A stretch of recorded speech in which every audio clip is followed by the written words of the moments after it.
Okay, before you watch this video, this is not an actual printer. It only draws basic pictures very badly. Don't click off.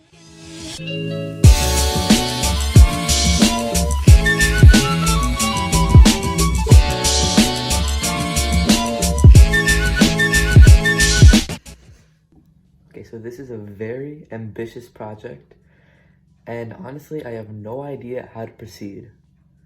So I think I'm just gonna get started, start testing out stuff, and just see where that takes me.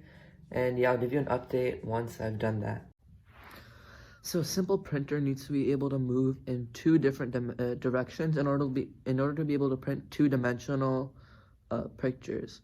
But I also want to add a third component, and a third one being the ability to lift like the pen off of the paper, and that's going to make the drawings a lot better. So that's going to be my plan for now. At first, I was thinking of doing a rack and pinion setup in order to translate the rotational motion. So it basically works like when you take a gear, also known as a pinion, and then you have a rack, which is a special piece, which kind of looks like if you were to strip all of the teeth off of a gear and make it into a flat line. So imagine there's this like flat piece that has all these little teeth that the gear can fit into, and then you attach a motor to the gear, and when you turn the motor on, the motor will turn, and the gear will be able to travel across. Unfortunately, I do not have a rack piece that's necessary for the rack and pinion. So one alternative design choice that I was thinking of was to actually have it kind of like a car, like a mini car that actually drives across the floor. I don't know what the hell I was thinking, because that turned out to be a terrible idea. You're probably wondering why this idea deserves to burn in a pit of fire and never see the light of day again. Well, let me show you in a sloppily catted 3D model. With this idea, the mini car module would need to travel under some sort of bridge, so I need to build something that's pretty big that goes entirely over the thing, and it has to slide the pen side to side, and it would just be really annoying and really hard, and it's just a terrible idea overall. Okay, we're moving on now. Shout out to JKBrickworks.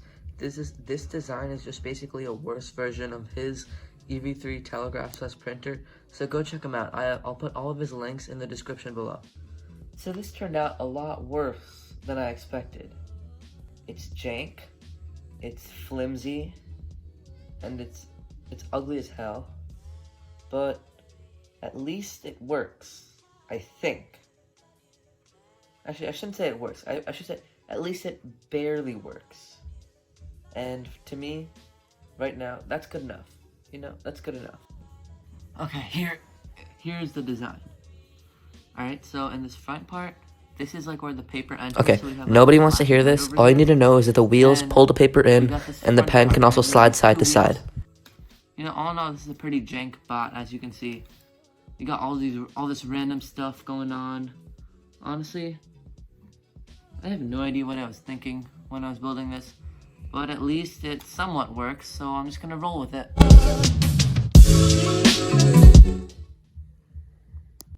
And by the way, this printer can only print on pages like this wide, so not a full paper. So that's why I've badly torn a paper to be the correct width, and we'll see how it goes.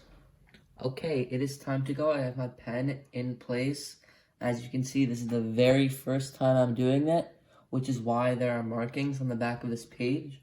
But I wrote my program, so it's basically just gonna move, the paper's gonna move through, and then I'm just gonna test the sliding capability. And yeah, let's just get it started. Download and run. Boom.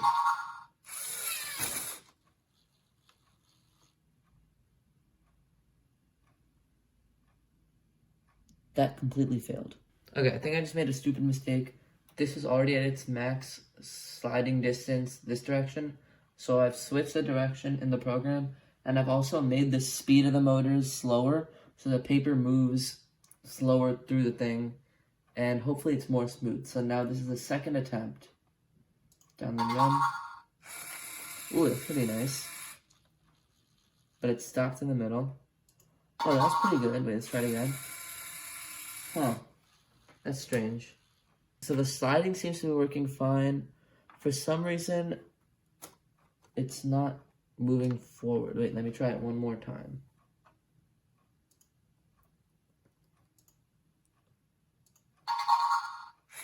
There we go, I fixed it. Okay, I think it just gets stuck sometimes, so I'm gonna have to try and fix that. But that was a decent second attempt. It wasn't that bad, so I think we can move on from here.